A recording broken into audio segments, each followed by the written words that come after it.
I think we're ready. I don't know about everybody else, but can you feel that feeling in the room? That feeling, it's almost palpable, isn't it? That kind of energy and enthusiasm and optimism as we come towards, this is the final session of our summit. It has been quite a number of days. We have a number of speakers before Senator Tom Harkin comes back onto the stage to give the closing message and bring Harkin Belfast to a close. But first up, let me introduce to the stage Project Manager for Harkin Summit Belfast, Stephen McGlue.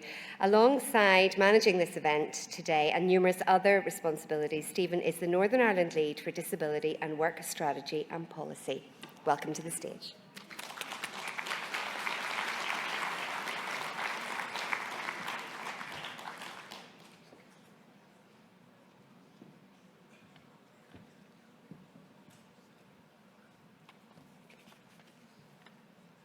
Hi, good afternoon, everybody.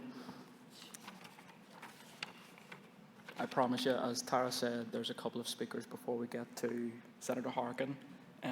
I'll keep this short. I'm probably the least talented person that'll be on the stage, so I won't ruin the experience for everybody. Look, for everyone that doesn't know me after Tara's introduction, I'm Stephen McGlue, Department for Communities. Really passionate about disability and work. I'm really proud to be in this role. And I was thinking, actually, when Tara said that about Project Manager for the Harkin Summit, sorry about that, the sound there, but I was thinking, as I was stepping onto the stage and Tara had said about Project Manager for the Harkin Summit, this will be one of the last times that I'll be able to really say that. And it's been 18 months of hard slog and passion and working with a huge amount of individuals, so we're just really proud to have delivered what we've delivered. So thanks for being part of that. For anyone that can't see me, I'm a white man with brown hair, blue eyes, I'm wearing a navy suit, and I'm definitely not as tall as I would like to be. Project managing something of the scale of this, it obviously has a lot of emotions, and you can probably hear that a wee bit in my voice. So elation that we've been able to deliver this without any major missteps, or certainly any missteps that anybody has told me yet. Thank you for holding those back until today's over. But also huge relief, because we've done justice to the opportunity and the potential that hosting the Harkin Summit here in Belfast presented when we first discussed it back in October 2020. It's been quite a journey to get to this point, as you can imagine, with so many contributions from so many individuals and organisations. Much planning and preparation, late nights, early mornings, working across time zones, but we have really, really loved it. Plenty of obsession. Anyone that's worked with me and worked with my team, they know that we obsess about things. We want to get it right. We want to, use that opportunity to make this as good as we possibly can. People quite often joke, and I joke as well, I have a worry list. So through the sort of 18 months or so on, every so often, something would come to the top of that worry list and we would address it. But alongside all that worry and obsession, plenty of laughs, plenty of friendships built and expanded upon. A heck of a lot of passion, as I said, and dedication to ultimately provide a solid platform for this really crucial disability and work agenda. We felt with such richness layered throughout the journey of Harkin Belfast that we should take a moment just to talk about some of the impact, but also some of the elements that made it what it became, basically, over the past 2 days and the week of events. But look, I promise, as I said earlier, I'm not the most talented person that you'll get on this stage. This won't be an Oscar speech, and I've spent days over the last weeks writing speeches for other people, so I've given away all of my best lines. Look, when we set out to deliver the project, as I said before, there was a number of ambitions that we wanted to deliver, and we wanted to make sure we really took advantage of those. Most importantly, to recognise that we were only borrowing the summit for 1 year. We wanted to respect the history of the summit, the Institute and Senator Harkin, and do it justice. But alongside that respect, we wanted to make sure that we handed it back in excellent shape, ready for the next host to pick it up and build upon. That ambition and care was really at the back of our minds throughout every discussion, every decision, every time that we engaged with a new organisation that was going to contribute to it. Next, we wanted to make sure that the voice of those with disabilities was front and centre at every step. Throughout our project board and Workstrand membership, we had a diverse collection of local and international partners who represented a wide range of views and perspectives and had a collective, huge lived experience of disabilities. I listened to Taryn earlier, and that was a key theme running throughout her piece as well. In addition, we created a disability advisory panel that helped to channel the voice of those with disabilities throughout our planning and delivery and our decision making.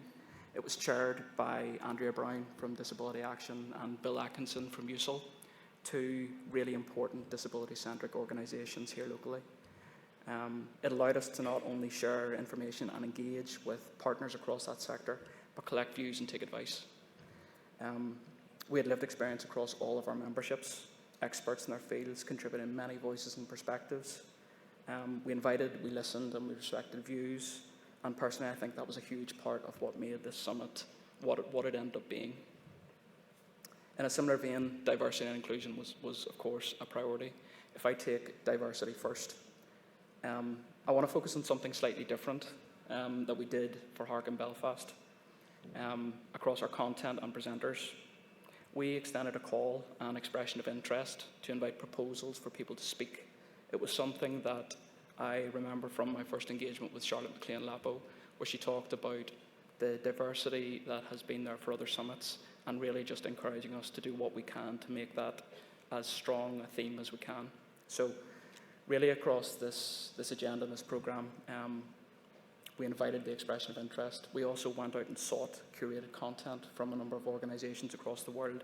And you listened to Daniel Van Sant's 12 Days of Harkin Belfast earlier that talked about the diversity that we've achieved, and it's something that we're just really, really proud of.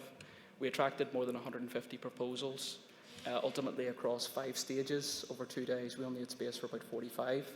So what we really did was try to work through the quality that we had received, to look to include as much as possible, to merge sessions where we could, but also extend the 5 stages that we had throughout the venue. And I think a lot of the feedback that I've had through the 2 days is that as much content and value has been delivered from these stages as there has been from the sidebar chats that we've had in the corridors, from the art displays, from the virtual reality pieces, from the displays downstairs as well. So that was something that we want to make sure that we were able to do, because there isn't a stage that's big enough to really display the talent and diversity that we have within our disabled community. I mentioned inclusion earlier, and I've talked about how we had the Voice of Disability core throughout our planning and delivery. Let me highlight a couple of other steps that we took around inclusion. Our volunteers, for example. Anybody that has had a volunteer, support them as a personal assistant because their own personal assistant maybe caught COVID and couldn't come, or has asked for advice or has asked for guidance on where to go, or just generally had any support. You felt that presence, and I just really thank those volunteers for stepping in like that. Some people that maybe aren't just totally comfortable with that kind of situation, but they have been fantastic throughout. One of the channels that we used to attract those volunteers was the Northern Ireland Civil Service Disability Staff Network. So part of the beauty of what we've done, even with just the volunteers, and I say just the volunteers after saying how good of a job that they've done, is we've tried to make sure that disability is a theme running throughout every element of what we've done. In addition to that, you'll have seen the t-shirts that they're wearing, designed in partnership with University of Atypical, with Arts with Disabilities. Again, just another opportunity, and it's a pun, but another opportunity to make sure that disability is a thread running throughout this entire experience. Finally, the last thing that I'll talk about is legacy, but I'm not going to spend any time on it because we have Deirdre Ward going to join the stage after me later on to talk about everything that we've done to make sure that this is not just a 2-day summit, that this has an impact that goes on for a long time. And we've made sure that that messaging is throughout every single element of speaking notes that we could set out for audiences listening to this. I think the mentor in particular has an impact around that legacy piece. But with all that said, I want to take just a moment, and then I promise I will go, to recognise the work of those involved in Harkin Belfast. the membership of the project board and the work strands, the disability advisory panel, and all the individuals that have helped shape the summit. Thank you so much, so much. To the speakers and presenters, the mentors, your support, sharing messages and experiences to help those listening to learn more, to be more aware and ultimately move forward to help more people with disabilities within their careers. To the volunteers I talked about you earlier, some of you became personal assistants. To the personal assistants that have been here, the interpreters, of course, wonderful. And those involved in supporting across this week, anybody that I haven't mentioned, my apologies. Thank you so much for being part of this, for assisting so many, for making the experience more accessible. To Joseph, Daniel, Emily, sincerely enjoyed working with you. I didn't know you before this experience. Of course, Sean Fitzsimons knows everybody in the world. His black book is extensive, but it was a real pleasure working with you, and I hope that that is a relationship that ends with my title of project manager. To a group, and I promised, like I said, this wasn't going to be an Oscar speech, because it's not that at all. It's not about me. It's not about any individual. But to a group that hasn't had any recognition, and I bet you they're not even totally in this room, but I know some of the team are. To Corinne, Barry, to Anne, who isn't here, to Claire, to anybody else in the eventful team, the reason why this summit has worked, the reason why this is accessible, the reason why this venue flows, why the food works, why the mentoring worked, why you've had a good experience, is because we set out to achieve a high bar, but they had to deliver it. So our event management team, Eventful Consulting, they have knocked this out of the park, and they don't get enough recognition, so it's really important that I say it when I'm thanking people. They are the reason, they are genuinely the reason. They have been involved in the welcome reception, the 2 days, the reception last night. They are exhausted. You can see the bags under their eyes because they've put so much into this, and it's been a pleasure working with you. You have been great, and I can see you, Corinne, at those back doors, smiling. You have been really fantastic. Thanks so much. Please.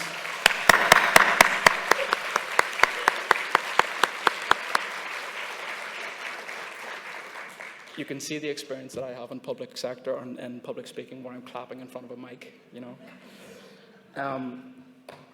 Look, to the last group, and look, I don't mean this to be a really gushing sentiment to everybody, but my own team, to Gemma, Andy, Paddy McCavan, I slipped right in at the end there. To Gemma, Paddy, and Andy, of course, you joined us in the last couple of months for this marathon-long sprint, basically. Thank you so much for adapting to the changes that made and putting energy into the final months of this project. And of course, to the two Seans, to Sean F. and Sean McD, known as Sean Fitzsimons and Sean McDevitt.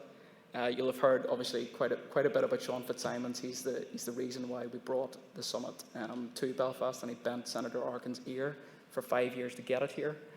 But having Sean and Sean, or the two Seans, within my team supporting me has been tremendous. Their dedication, unrivaled, sacrifices that have been made. And you will not know all the sacrifices that have been made. We know those, and we'll keep them internal.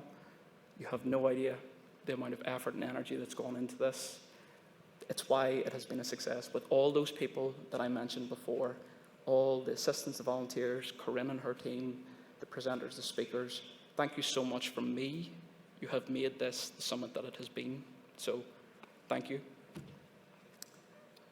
The last thing I'm going to say is, I've talked a little bit about the journey of Harkin Belfast. So we've talked about the stages and how we've tried to extend that, and how we've tried to put as much talent and energy into all of the content, and really put those with disabilities and health conditions front and centre and give them a stage. So it's really fitting for who I'm going to introduce next. Somebody that you've probably engaged with, maybe known, maybe not known, over the past 48 hours. We have Alice McCullough, who is under the title of Poet in Residence for the summit. So Alice has been slowly, secretly, or publicly documenting the experience of Harkin Belfast. I'm going to get off the stage, and I'm going to let her come up and present a piece that she has crafted on that experience. Alice is an award-winning poet-performer. Her unique way with words and her presence and her unique way with words has won her presence and commissions from local, international radio and television. Fittingly for Harkin, Alice has spoken candidly about her battles with bipolar disorder, and especially through her works. If you have not, her critically acclaimed one-woman show, Earth to Alice, which is available on BBC iPlayer. Anybody that has not seen it or has not heard of it, I would deeply encourage you to go and find it out and watch it, because it will give you a unique insight into different struggles that people with different conditions can face. But it's very fittingly to take one last opportunity to showcase our local talent on this stage. And with that, I give you Alice McCullough, our poet in residence. Thank you so much from me, ending my time as project manager for Harkin Belfast. Thank you for everybody for being part of it, and good luck and enjoy. Bye-bye.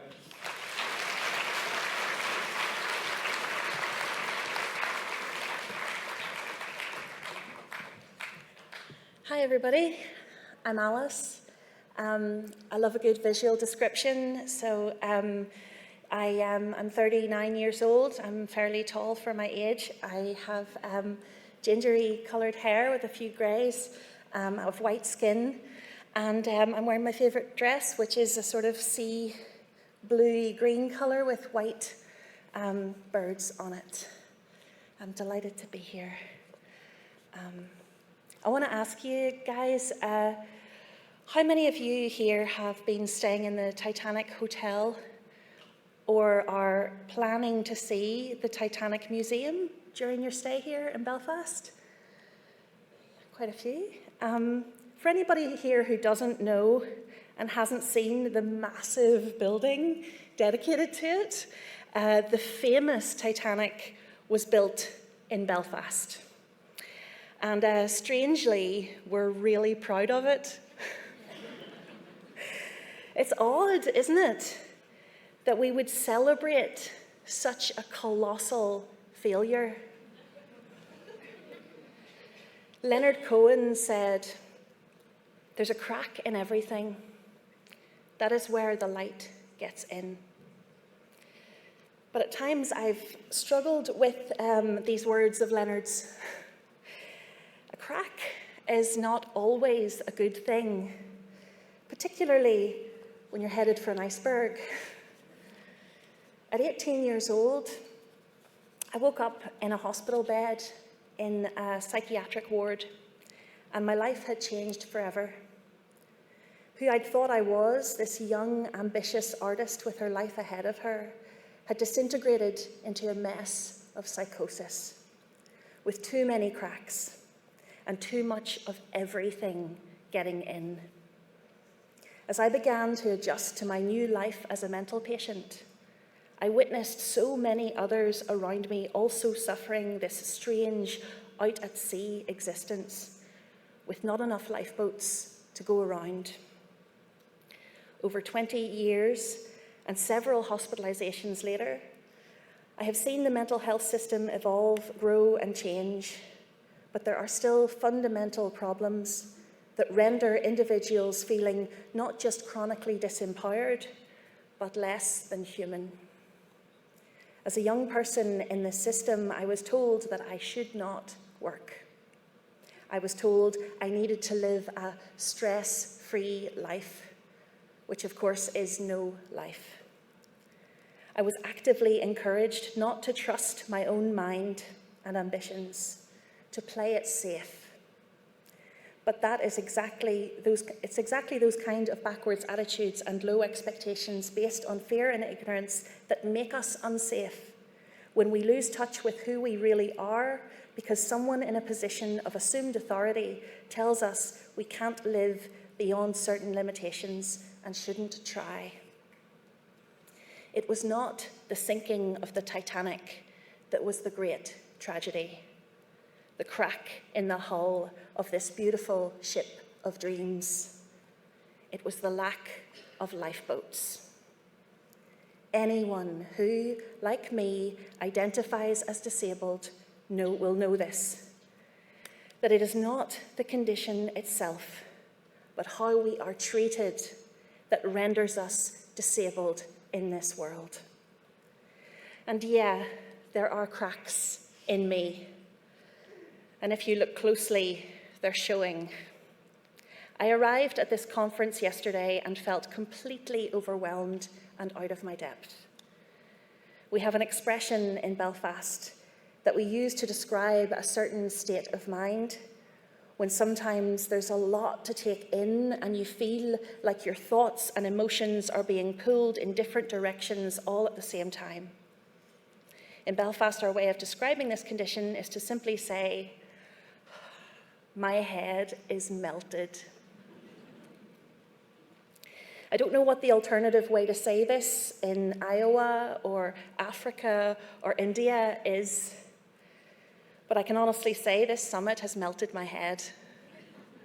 I found these past couple of days challenging, overwhelming, triggering, exhausting. But we have another expression in Belfast to describe a sweet moment when you meet people who are like-minded, friendly, warm. You find common ground and you have a good time that you will think back on and smile. That expression is, of course, good crack. The challenges of disability are ever present and not going away in a hurry.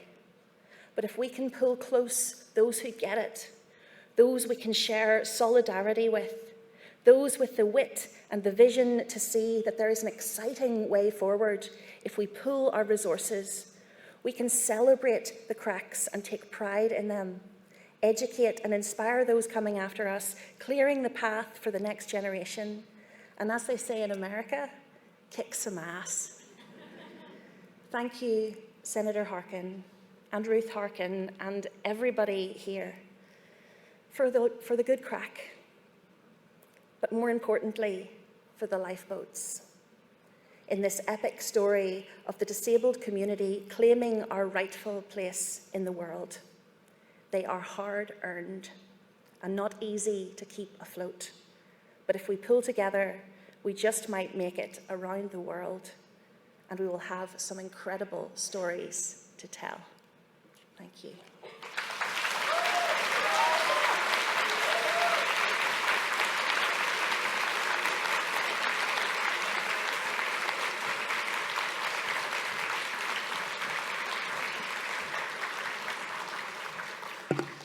Gosh, how does anybody follow that? That was just give her another round of applause. That was brilliant. I'm doing it now.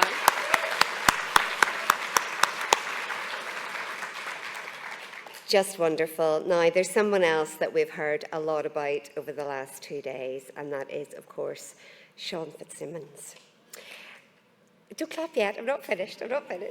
So he's project lead for the Harkin Summit Belfast, but he's so much more than that. I first met Sean probably about 5 or 6 years ago, and somebody mentioned his black book earlier on, and I mean, that is true. Once you make contact with Sean, that's it. You're just pulled in to this dynamo, this kind of force of nature, and the things that I admire most about him are his tenacity and his skill, but also his generosity. And I just think, aside from the advocacy for people with disabilities, of all kinds of disabilities, and look at what he has achieved in bringing this summit to Belfast, he's advocating for us all. He's making us all better people, because I think he shares the kind of vision that he has. It's so contagious, and then we all kind of take that on board and take it onwards in whatever field we work in. And I think if we take anything from the summit, I know that's certainly something I will take from it, is to just go out and do better and do more and do whatever we can. So it's my absolute pleasure and my highlight of the whole conference to welcome Sean onto the stage.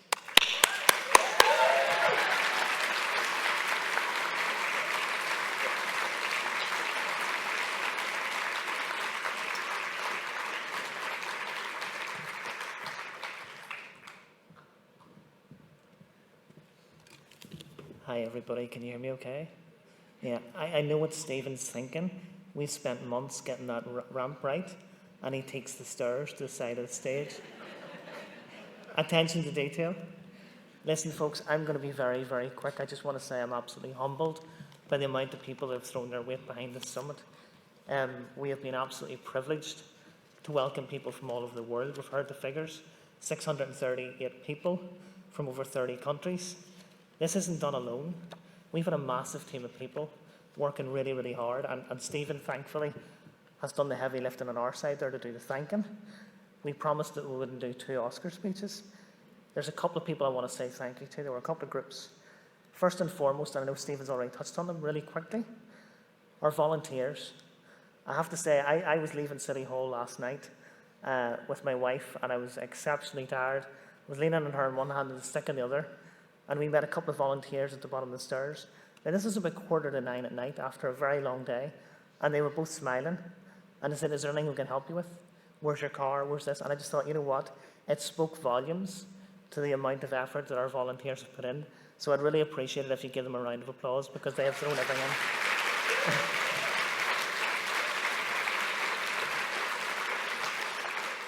Secondly, and I'm very aware I'm against the clock and the exciting person is coming on stage, but our interpreters, I have to say we've been absolutely blown away with the effort and the energy that has went on here.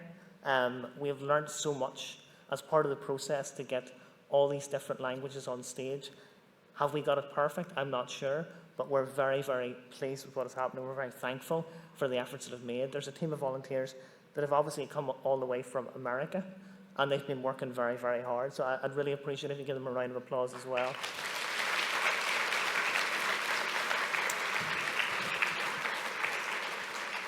Okay, 2 more, and then I'm going to cut to the chase, I promise. Next one up is Senator Tom Harkin and Ruth, and the Institute team. I just want to thank you, first and foremost, for putting up with me torturing you, for not sending a letter from a lawyer with cease and desist. Please don't contact me again. I really appreciate it. But in all seriousness, I appreciate the trust that you've put in all of us to carry this, your summit, your legacy, and to build upon it. We made you a promise, and I hope we've delivered on that promise, so thank you. It's an absolute privilege to be asked to join your policy committee as well. I'm very, very humbled. I don't think I've quite taken that in yet, so thank you.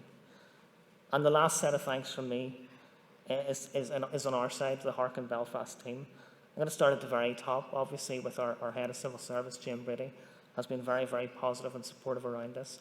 And working down the way with our Permanent Secretary, Colin Boyle. But looking at our core team, our Senior Responsible Officer, Deirdre Ward, has been absolutely relentless on this. She's wanted us to get this right.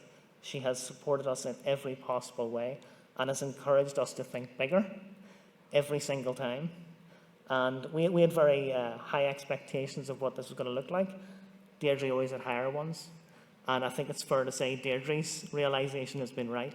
So thank you, Deirdre. I know you don't look for credit, but Stephen as well, who you've just seen. I got landed in with poor Stephen, and Stephen had to teach me how the civil service works from day one. He had to put up with me. And I have to say, I've learned a hell of a lot from him, and it's been a fantastic experience. The other Sean, the 2 Seans, which everybody seems to love, the tag team, I think will stick as the 2 Seans, has put in a tremendous amount of effort alongside my colleague Andy and Gemma, who have just been here, there and everywhere. So folks, from me, genuinely, massive team effort, and everybody else involved, thank you. Last 3 people, I promised, I keep stretching this. Edward and Meredith, where are they? Are they here? Yeah? Oh, yeah, I see it. Yeah, we've connected already, and we're going to stay connected. Yeah, good. And the last one was Jane Schwartz, who I got speaking to, and I think we're definitely going to stay in touch. So I think that's just nice to make new connections. Right. Let's start this, because everybody's just waiting for the one thing anyway. Okay, so the format of this has, I think, changed slightly. It's going to be instead of a fireside chat. So the first person up is going to be facilitating this chat for us, and we're dead excited to have her here. Shani Dhanda is a LinkedIn changemaker broadcaster and social entrepreneur, listed as one of the UK's most influential disabled people by the Shaw Trust and BBC's 100 Women list 2020. As a multi-award winning disability inclusion expert across business, government and broader society, Shani helps organisations remove systemic barriers to transform the experience for disabled employees and customers. As an influential disabled woman of colour in leadership, Shani has taken change into her own hands and founded numerous organisations to improve intersectional representation and challenge social inequality globally through Diversability, Asian Women Festival and Asian Disability Network. Please welcome Shani onto the stage.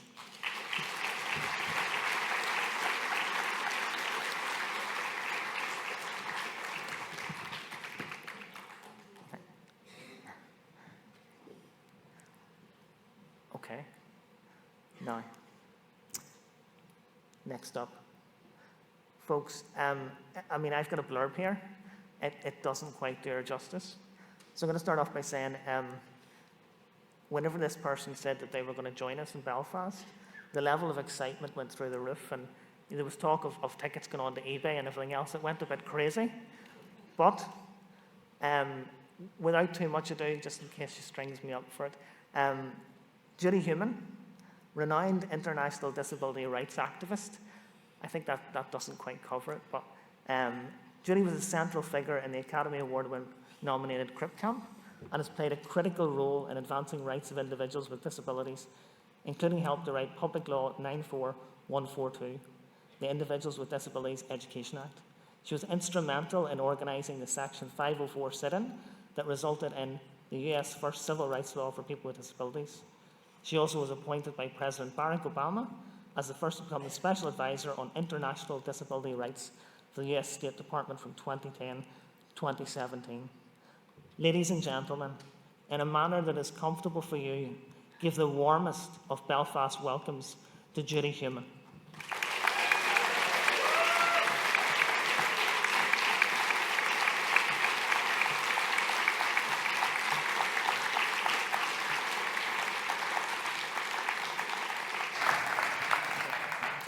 Give me a kiss. Thank you. Thank you.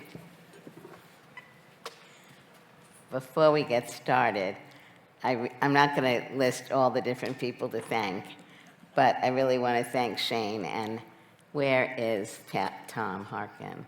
Is he here? So he's going to get up and give you words at the end. But I think it's very fair to say that none of this would happen without his vision.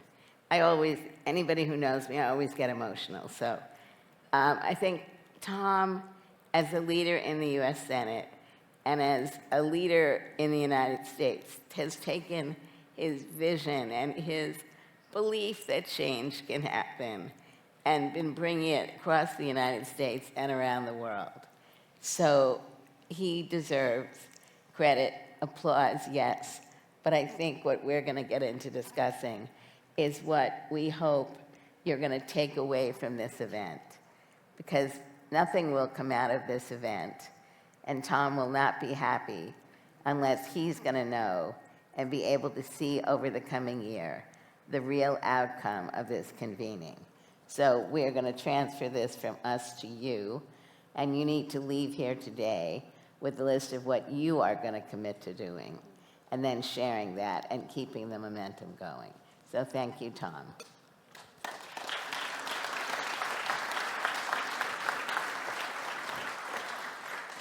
Thank you, Judy. As a fellow disability rights activist, it's a huge honour to not only meet you for the very first time here at Harkin Summit, my first Harkin Summit, but to be hosting this conversation with you. But before we get into it, how are you feeling? Because I am all sorts of emotions right now, especially after that poem. How has Conference and Summit been for you? I think, we've been asking people as we were preparing for this closing, or we shouldn't call it a closing, but rather an opening. And I think there's a great deal of energy. There are a lot of new people who have been here.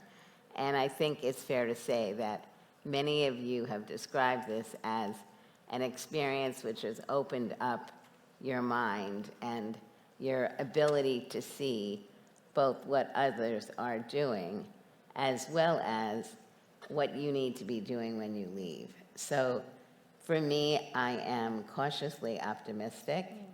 And I say cautiously optimistic because on some level, any of those of us in the room who've been involved in advancing, today we're discussing employment, really do privately say, why is it taking so long for us to get where we are when we have so much further to go? But I think I'm feeling, if the motivation that people seem to be expressing and the learning that's been going on over the last 2 days is authentic, then we will be able to measure improvements that the government here has made, but that other businesses have come to share about what they're doing. But the businesses, even doing the best, know, as they've said, that there's much more to be done.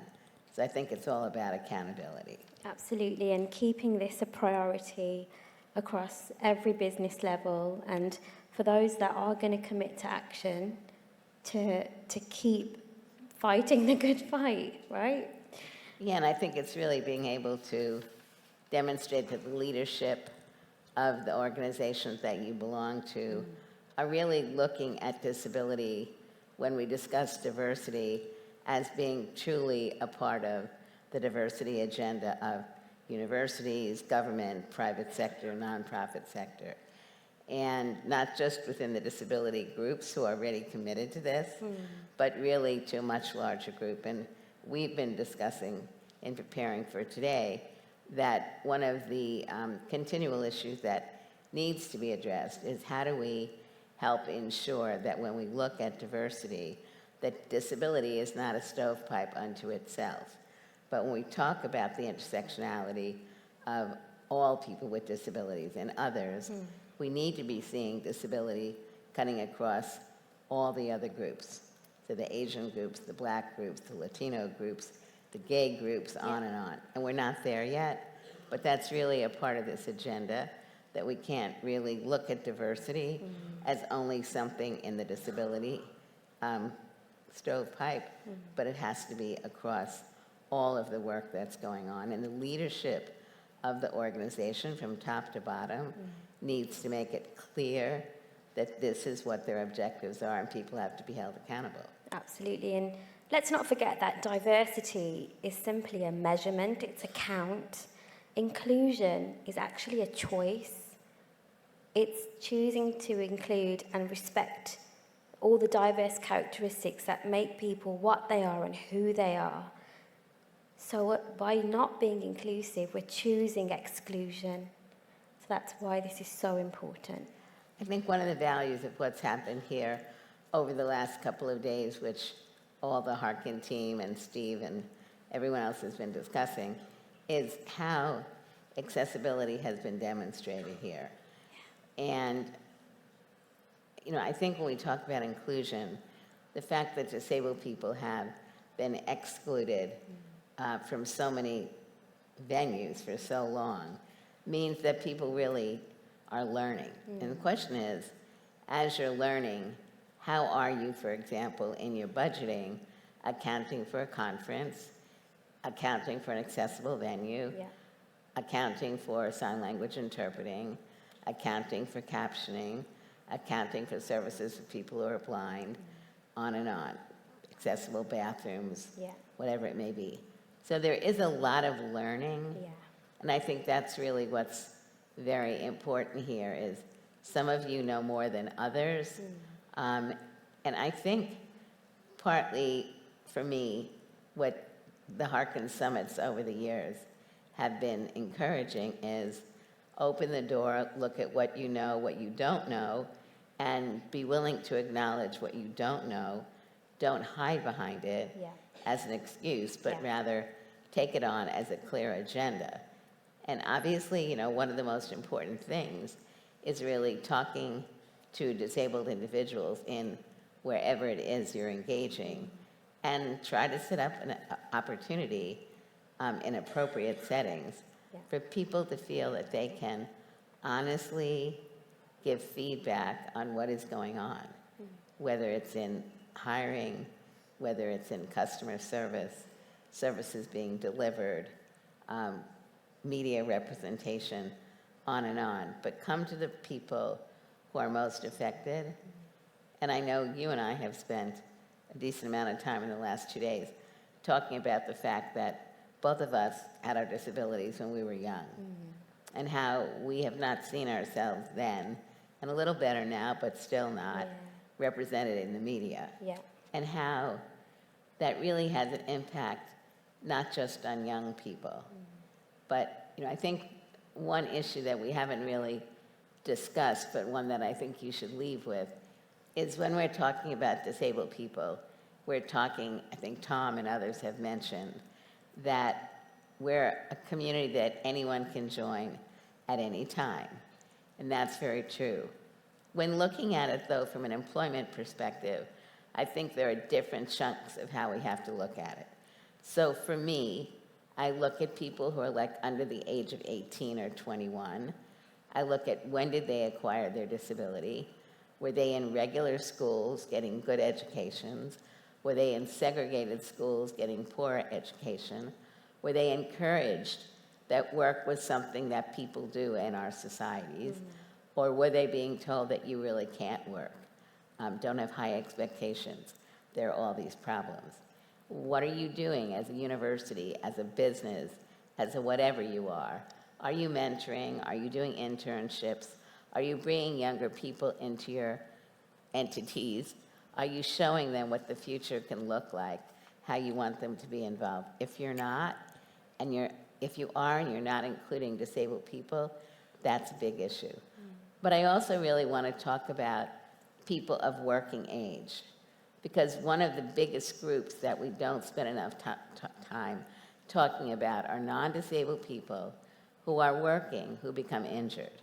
That is a very big issue, because many companies are not doing what they need to do to ensure that those individuals are not cast out from the companies, but that they are maintained in the company, if at all possible. Changing jobs, changing portions of jobs that people may need to do. It's an important issue because, again, it's the myth of disability that younger people and their families frequently are talking about, what you can't do as opposed to what you can do. And people in the 20 to 50-year-old group, they're getting the same messages, but they've really been drinking from the water hose. And they really believe that they maybe can't work. And countries around the world, in order to get benefits, you have to prove what you cannot do as opposed to what you can do. Yeah. So in addition to the employment and economic issue, I also feel that one of the goals of the conference is to allow people to see that disabled people are like everybody else. We may do things differently, some of us. We may need things around us somewhat different. But if you don't see yourself as a meaningful part of the community, if you see yourself as now being cast out, it is really difficult to tell someone, okay, you're not going to get benefits unless you talk about how you are unable to work and what that does for you. But I want to just raise one other little point, which is people are getting older in countries around the world. And what we have seen is a failure of our city and rural planners to really be designing our communities in a way that those of us with certain types of disabilities can live in the community and get the supports we want. If we can get the issue of disability seen as a normal part of life, where work is an integral part of that, then we can stop having these ridiculous fights about whether or not transportation should be accessible, whether or not housing should be accessible, whether people should be living in nursing homes, which we would say no, what kind of community services do we need, and that really our society overall should not be waiting till they're 50, 60, 70 years old to find out that the communities they live in are failing them. And they're failing them because we haven't demanded something higher. And employment is an integral part of this. Yeah, absolutely. And there's a complex relationship between skills, employment and disability, because currently these three things aren't really being considered together. They're all approached in isolation. And non-disabled people often forget that we as disabled people also have preferences as well as needs to be met. So what advice do you have on how businesses can help to close this skills gap? Well, the skills gap, I think, it's not just in the disability community. So I think there's a theme throughout what we've been saying and the conference has been discussing. Whatever the entity may be, and what's great about here today is there are so many different kinds of entities. But you need to look at, for example, in the skills gap area, what are you doing to work with the younger population of people to allow them to understand what are the skill sets of tomorrow? How are you retraining people as jobs are maybe leaving and going to other countries, and we need to be recreating our communities, our job market? And are disabled people being included in that? And I can say, one of the things that Tom did when he was working in the Senate was really not only looking at what legislation would say. So very frequently in the United States, it would say, like from early childhood for a program that we have called Head Start, that at least 10% of the kids had to have disabilities. But in reality, that wasn't happening. And in vocational education, there also were percentages put in, but frequently that wasn't happening. So people leaving from here really need to look at what is the entity that we're working with. How is it addressing skill sets? And is it addressing skill sets for disabled individuals? For example, science, math, technology are three very important areas. But when you look at schools where disabled kids are going, they're frequently not learning those skills.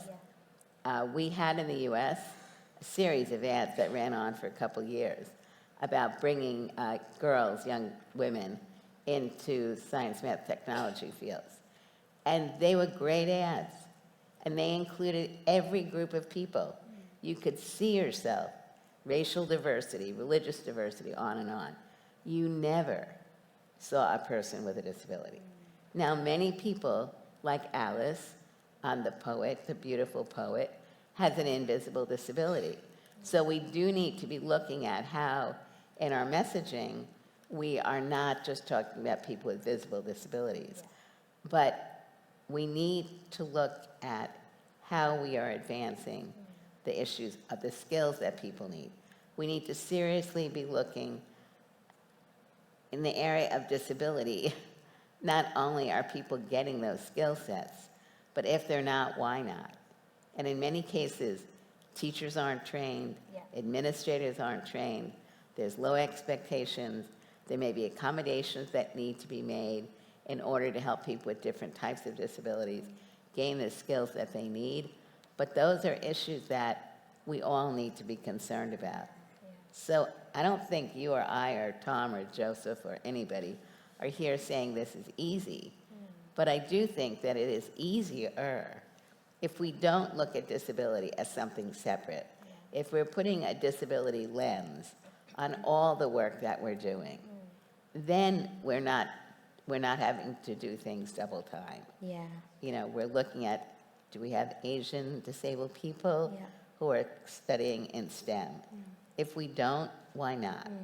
What do we need to do? Is it relationship to low expectations of family, low expectations of teachers, on and on? I just want to pick up on something you said there when you said, people might say it's not easy. It's something I've heard quite a lot throughout the conference. And I just want to, remind people that it's also not easy to live in a world that isn't designed for you. It's also not easy to be discriminated against or be oppressed and marginalised. So if you are in a decision-making position, and all of you are leaders in this room, it is your responsibility. And yes, it might be hard, but there are plenty of people and organisations like the Harkin Summit, Harkin Institute, that are ready and willing to help. So when you haven't done something, of course it's going to be hard, but once you do, only good things are going to happen, right? I think, we look at this as challenging. Yeah. And I think most people in this room are up for challenges. Yes. In your day-to-day lives, you have challenges.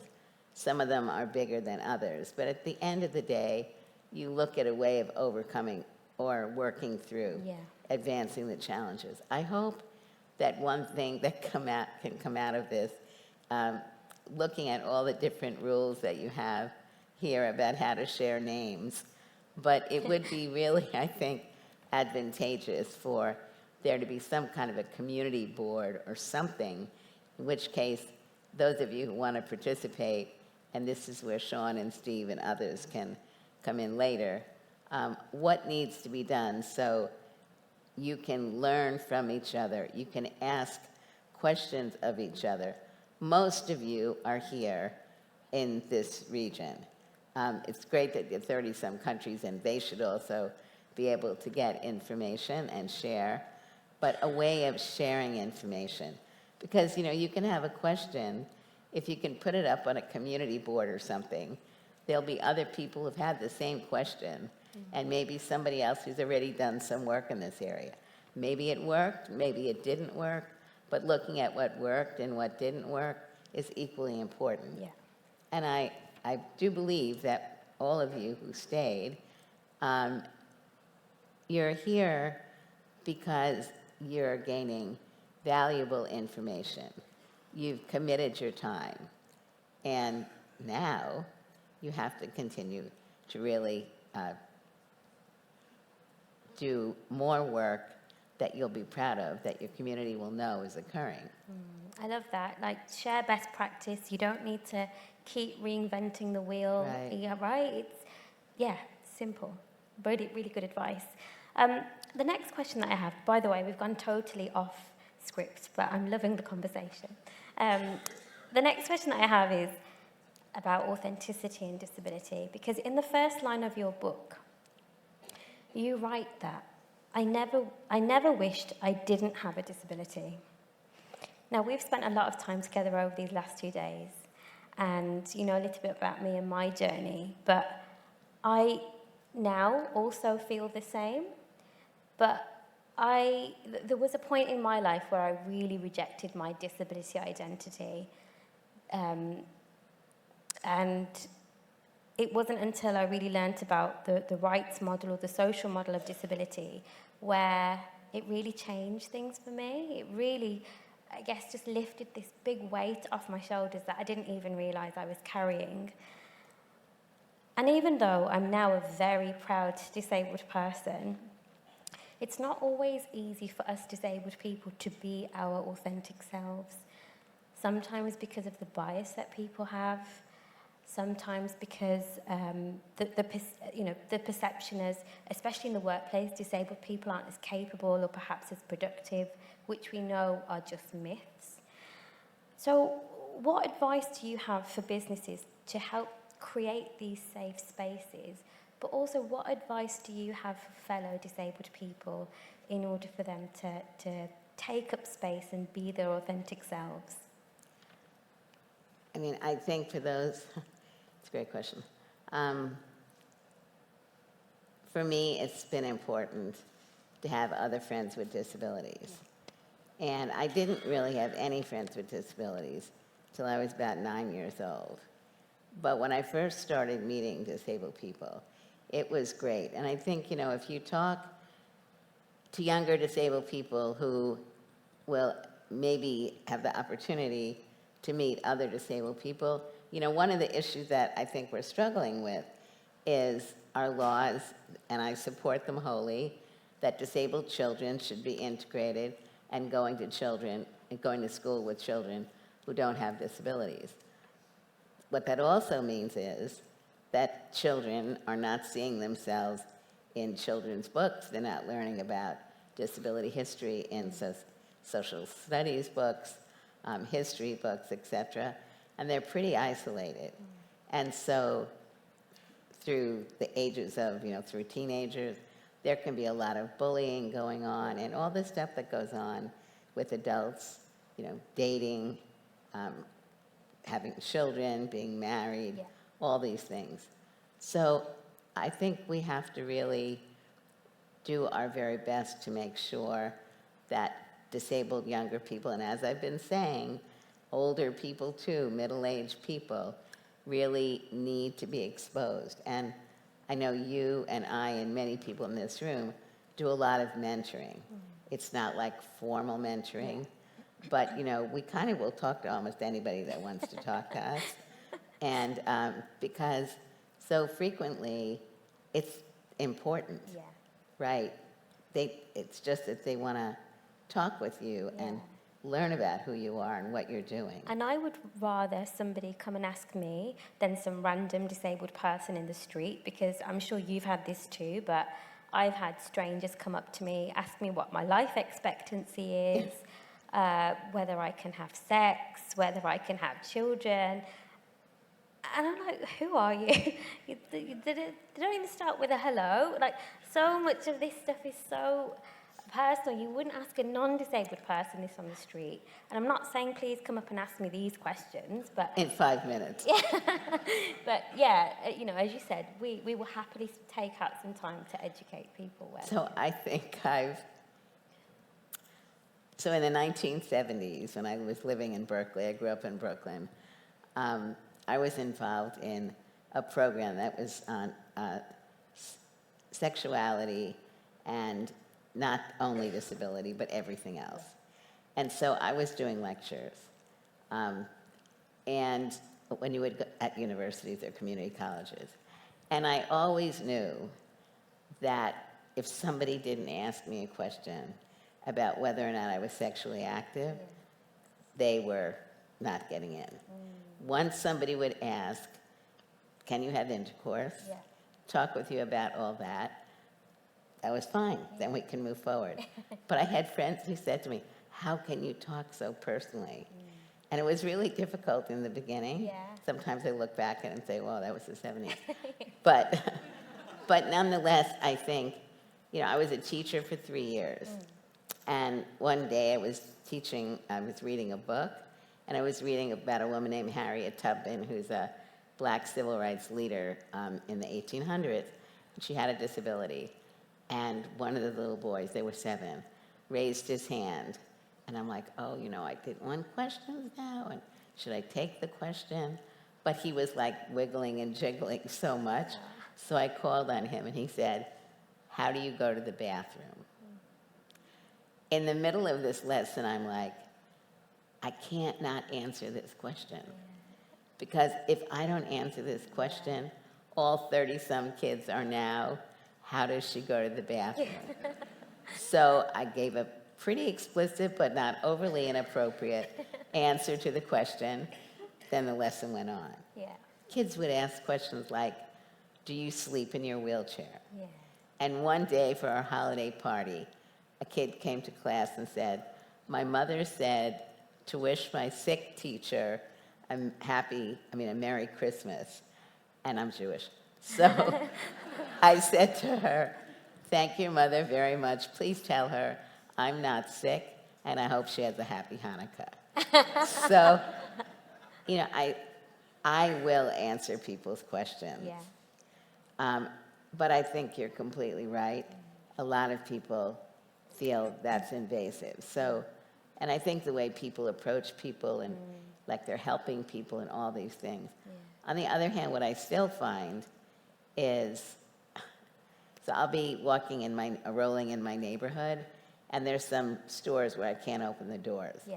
And I'll go to ask someone to please open the door. And in so many cases, people ignore that I'm speaking. And I know that they think I'm coming up to ask for money. Really? I'm totally sure of it. And sometimes I just give up. Yeah. And other times I'll kind of like move forward and say, could you please open the door? Yeah. And if they get, would you please open the door? It's like, oh, of course. Yeah. But you can tell they're kind of coming out of a trance. Like, how can I pretend I didn't hear her? And I'm going to keep walking by. Yeah. So, disability is so not normalized. No. And I think that's really what everybody's job here is about. And in essence, what the Harkin Institute and what the senator has done for all his years as a brother and then as an elected representative is not only lead by example, but one thing that I think is so very important are strong pieces of legislation with strong enforcement. And I think we do have a lot of that in the US. We have a lot of failings, but I think our legislation is something that should be looked at more. And I think it's brilliant. So I think I shared this with you, but I went to Vegas went for a festival, and there was loads of ADA information on the website. Now, here in the UK, in London, where I live, I'd have to really search for that information or then have to go and contact somebody and say, what accommodations are you going to make? So there is a big, clear difference. And this is why legislation and policy is so important. Because we as disabled people, we spend so much time on disability admin. I always think about, if I really totaled up the hours of all the additional things that, I had to do, I'd probably have a whole another lifetime worth of living left to do. But I've got another question for you, and I think we're going to open it up to Q&A. What challenge are you giving everybody today? What action is it that you want everyone in this room to take? I think by Monday, you need to have a list that you've put together about what you are going to be doing over the next month, and then move it forward. And you all come from different levels, but I do think you need to look at, if you're not at the upper level within your university, government agency, nonprofit, business, you need to look at what has our company been doing? Was I sent by the entity? Are they asking for reporting back in? But there needs to be some very clear outcomes. The organization that you're in, critical people need to know, and it needs to be something over the next couple of months where continuing to do what you've been doing may not be enough, in which case you really need to bump it up. Yeah. Continuing to do what you're doing may be enough, because maybe you really have a clear agenda of what has to happen. Yeah. You have timelines that you're measuring, and you continue to move forward.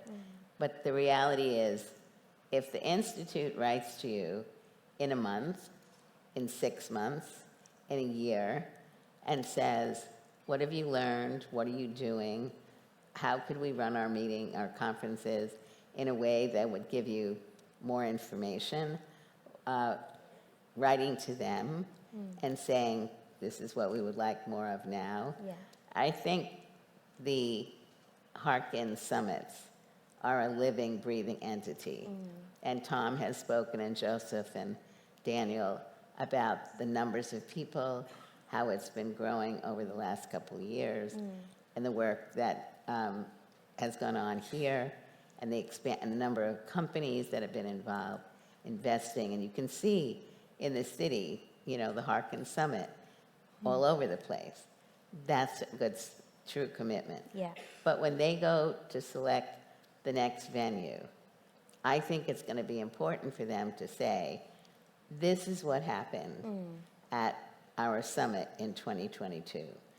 This is what we did, and this is the buy-in we got, Yeah. and these are the changes that are happening.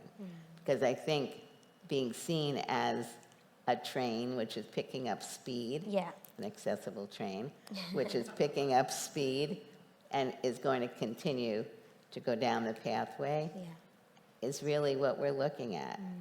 And it's a train that we want everyone on. Absolutely. And I've learned so much myself. I've never ever seen a height adjustable podium. I have spoken on many stages with the likes of Michelle Obama, Hillary Clinton, at the UN, at World Expos. I've never ever been able to use a podium, and I'm going to play on it later. So thank you for everyone who made that happen, because there's a big amount of vulnerability when all the other speakers get to use something that you don't. And that's what accessibility is. It helps you to feel that you're equal. I wish that we could continue talking, but we have come to time. So I'm going to wrap it up there, but please all join me in thanking Judy for all of her work, her advocacy and activism, and for her time today.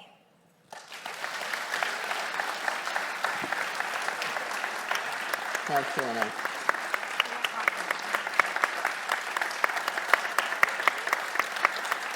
Stand up.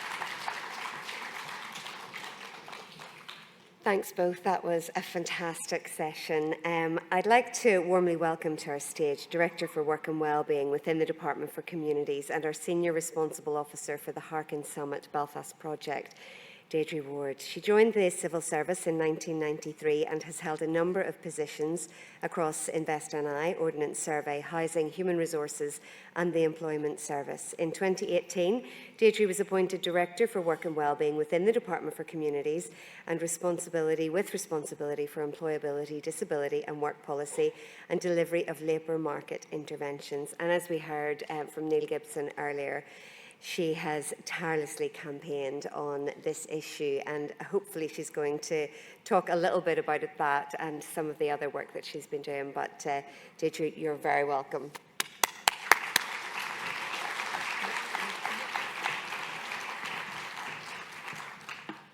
Good afternoon, everybody. I'm very conscious that I'm the last person that stands between you and Senator Harkin. So with that in mind, I will keep this short and succinct. As Charlotte said earlier, I'm now a Harkinite. So that's my new title. For anyone who can't see me, my boss told me to say I was a former Miss World. But in reality, I'm a white woman who's 5'3", with blondish, as we would say in Northern Ireland, dirty fair hair, and I'm wearing a green jacket. Now you may ask, what silly individual agreed to take the slot between the world-famous disability rights campaigners, a poet who nearly broke our hearts, and the man who has his name on the building? Well, that silly individual is me, and I'm Deirdre Ward, as Tara said. I have Stephen and the Shawns to thank for this slot. They took the easy ones and they got away scot-free. They're sitting down there watching me, trying to hold my own with global giants on this stage. Thanks for that, lads. We'll have a wee chat about that later. You've heard Minister Harkin set out her agenda for disability employment and the change that we want to see. You've also heard our Permanent Secretary, Colin Boyle, set out the direction for our new disability and work strategy, which will move us to where we want to be. Disability and work is the absolute top priority for me and my teams. It's what we place at the centre of every discussion, every engagement, every decision, and every second of delivery. It is our core. So you can understand that when we were working to secure the Harkin Summit alongside Sean and colleagues from Disability Action, one of our main focus was what impact can we achieve? What added value can we get for people with disabilities? We set out our stall early, and I worked closely with all my newfound excellent colleagues on the project team and partners to map out how we would create a legacy for Harkin Belfast locally. We knew that on a global basis, Harkin Belfast would have an impact, change the conversation here in Northern Ireland, build awareness and challenge for more for everyone involved. We knew we had the opportunity to return the Harkin Summit to Senator Harkin, Joseph and Daniel with new ideas, greater reach, and ready for the next host to grab the torch. But selfishly, we wanted more, and we wanted it for Northern Ireland. We may be a small part of the world, but we're so ambitious. And I've become known for saying that we wanted to wring out every ounce of value from this summit like a wet dish rag. So we developed the legacy initiatives. We crafted these across awareness, work experience, skills, employment, mentoring, accessibility, and many more. For employment, we set a target of 300 young people with disabilities into work. Smashed it. 420 into work under our Job Start scheme, many who had never worked before, and only through the hard work and commitment of Chris Smart and Roisin Sloan. We set out to deliver 100 mentoring sessions connecting senior leaders with those asking for advice and guidance, disability on either side of the table. Done. Sean McDevitt, you owned that initiative, and it was simply brilliant. I was lucky enough to be mentored by a young lady with disabilities. Rather than being the mentor, I was the mentee, and we will continue that relationship and continue that conversation. We trained hundreds of hospitality staff across Belfast in disability equity and awareness in partnership with Visit Belfast and the Now Group, and I saw colleagues here earlier. We extended this to all our volunteers, and that helped us to deliver this summit. Belfast is now a more welcoming and inclusive city because of this work. We also have the British Council, who ran an 8-week Harkin Belfast entrepreneurship course for young people with disabilities. Let's not forget USIL, Ulster Bank, Disability Action, and many more, who developed and ran our Dragon's Den initiative for disability-led enterprises. We worked with the University of Atypical and ICC Belfast to create a social narrative accessibility video for the venue that survives beyond these 2 days, and plans are in place to extend across other venues. Let's not forget the permanent installation of a changing places toileting facility in this venue. Full credit to the ICC for stepping up and funding the installation as a result of Harkin Belfast coming to town.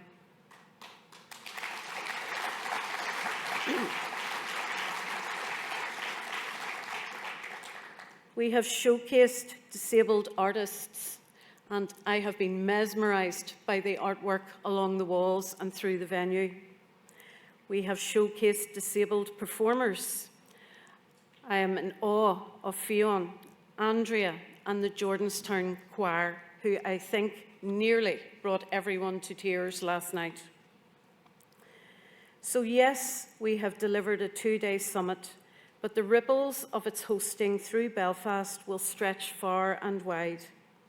I echo our Minister and Colm by saying that our disability and work strategy is perfectly placed to be the vehicle to ensure that this legacy and the initiatives we have delivered, the awareness we have built, and the perspectives that we have altered will deliver change for those with disabilities in Northern Ireland.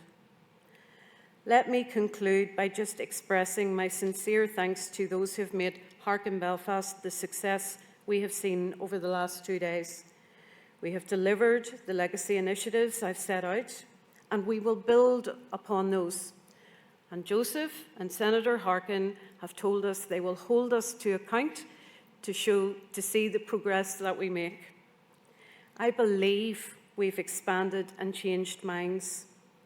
Thank you to all involved in making Harkin Belfast a reality, to local and international partners across planning and delivery, right across the project board, the work strands, the advisory panel, and to those who have presented, and to all of you who have attended. To the volunteers who supported us through the programme, the hospitality staff and the ICC. Thank you to Corinne and Barry and the events team at Eventful. Your professionalism, experience, and enthusiasm knows no bounds. To my project team, Stephen, the two Seans, Andy and Gemma, who grinded away for the best part of a year and a half on this. Thank you for all your work, all your support. You should be extremely proud, as I am extremely proud of you.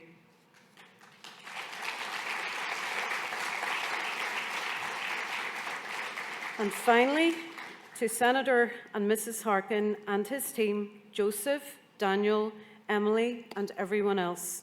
It has been wonderful working with you all, and I hope you've enjoyed / survived the process, and we are pleased with the result. Thank you for trusting Belfast with the Harkin Summit.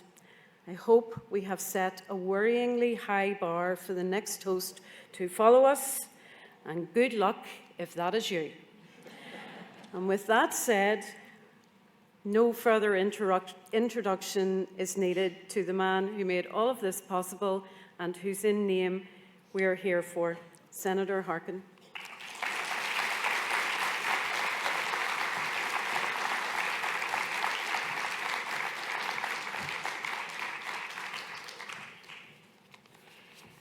Deirdre, thank you very much for everything you've done to make this a truly memorable couple of days.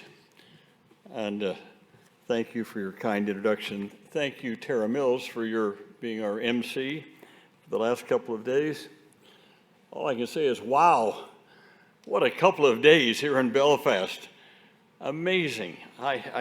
2 days of meetings, listening, collaborating, and inspiration, meeting exciting, energetic, visionary disability advocates, listening to informative and challenging working sessions, collaborating with others on ideas for increasing employment of persons with disabilities in competitive integrated employment.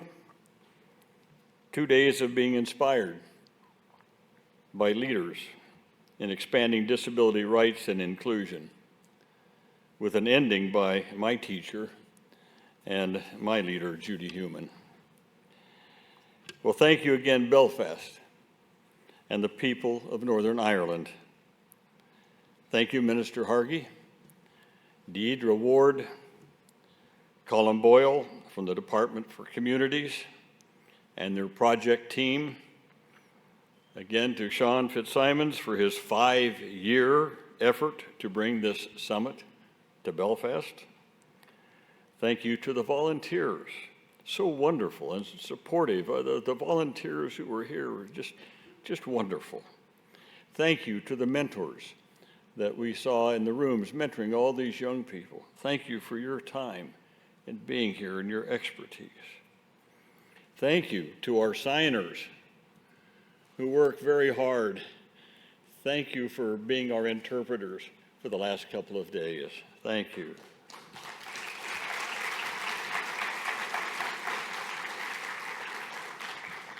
I'm going to tell Sorensen Communication they need a big vacation after these couple of days. Thank you to our sponsors and your generosity in funding this summit.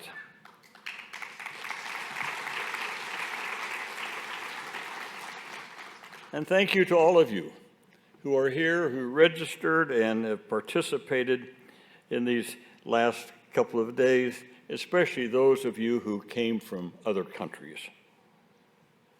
Thank you again to all who have participated globally online.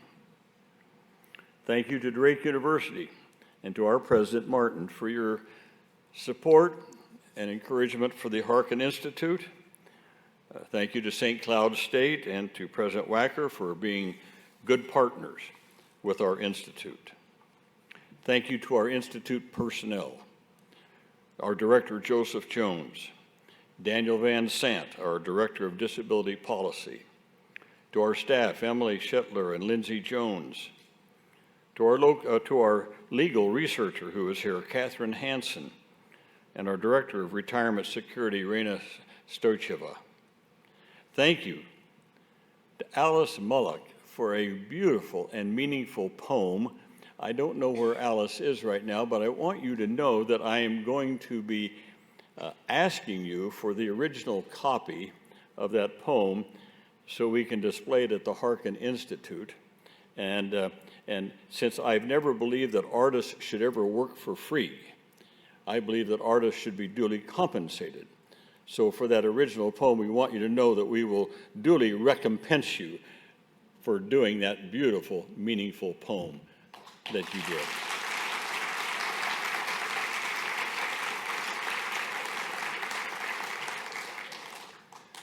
Just in closing, let me just say that the network, the web of individuals and businesses and governments and disability groups has been expanded once again here in Belfast to break down the barriers to employment of persons with disabilities. The Harkin Institute will continue to work with you to keep increasing the rate of employment of persons with disabilities in competitive integrated employment globally. I'm often asked, what do people with disabilities want in this? Well, sometimes I say, well, if I can speak for the disability community, I would say this. We want to be gainfully employed. We want to have professions. We want to have careers. We want to fulfill our hopes and dreams and aspirations. We do not want the illusion of disability to mask who we really are and our abilities to be full participants in the economic life of society. That means all of us together, no one left out. I've been asked a couple of times about this sign here, that little artistic rendering above Harkin Summit. And is that a flower or what is that? Well, as I said, it's an artist's rendering of a sign that I've used a lot in America to illustrate what I believe our society should be about. In American Sign Language, the sign for America, my country, the sign for America, she just did it.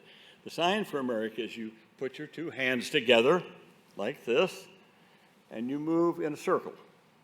That's a sign for America. Think about it. We're all together. No one is left out in the circle of life. That's what that sign means. We're all together. No one is left out. And that's what the Institute wants to do in terms of gainful employment, that no one is left out of being a part of the economic life of our society. In closing, this summer, the Harkin Institute will be accepting invitations from countries that are interested in hosting the next Harkin Summit in 2023. The Harkin Institute team will be working this summer to propose a venue for that fall of 2023 summit. Of course, as was stated by Deidre, the standard has been set pretty high by this summit here in Belfast. But that's all right. We're going to use this as the mark, as the standard going forward for making sure that all of our summits are totally accessible in every way possible. And that's what you've done here. The accessibility here has been phenomenal, just phenomenal, in just every aspect for anyone with a disability. So again, I just say that it's been a great 2 days. Normally, I would say that after a couple of days of meetings and listening and talking and doing all the things we've done here, I'd be pretty exhausted. But I want you to know I'm not exhausted, and neither are you. I'm going to end where I started. What are we? Fired up. Ready to go. Fired up. Come on. We're fired up. One more time. Let's hear it loudly. We're fired up. Thank you, Belfast. Thank you. Thank you. Thank you.